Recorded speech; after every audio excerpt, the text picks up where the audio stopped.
I've taken a look at a lot of package sets on this show. It's one of the most fun things that we look at. And so many people have asked me to take a look at Vice Golf's Boost Starter Set. This is a 10-piece set, driver hybrid, 6 through sand wedge, a putter, and a pretty decent bag. Now this set retails for $559. I think it is a fantastically priced set. Looking at the whole thing as a package, they've done a great design aesthetically. It just looks cool. Look at that driver, that looks cool too. In fact, that topographical survey map is reminiscent of the other Vice clubs that we've tested here on this show. So I like that they've carried that branding over. As you can see, this is a 10.5-degree driver, no adjustability in the hosel. So you're gonna get 10.5 degrees and that's it. The shaft itself, they call the Vice Golf Boost. This is gonna be a regular flex. The next club is the hybrid, and again kind of continues that look and feel. Again, really nice look at address, same shaft on that one. Let's take a look at the irons here. I'm going to pull out the 8-iron for us. As you can see, there's a lot of real estate to this face. It's a very big face, which is great for a beginner. You've got a thicker top line here and you've got a cavity. A cavity-backed club is going to allow for forgiveness because it puts all the weight and all the mass here at the perimeter of the club. It's a very forgiving type of design. On the bottom of this club, you have a nice thick sole, again going to be very forgiving. There is a little bit of offset. Offset means that you can see how the shaft kind of comes into the club and the club sort of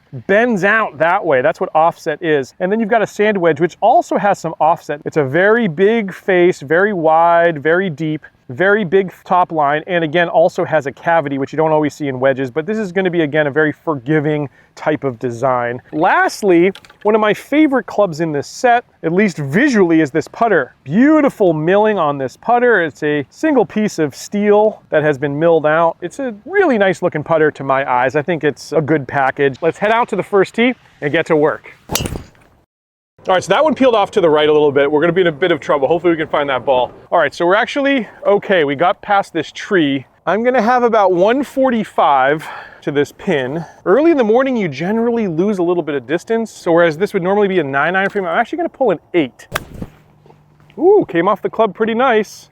Out of this rough, heading towards the center of the green, and that distance was perfect, so I think I pulled the right club. I've got a tricky little putt here. 8 to 10 yards here past the hole.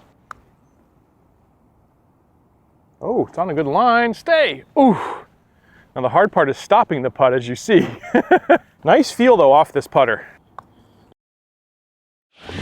And I'm happy for a 2-putt there.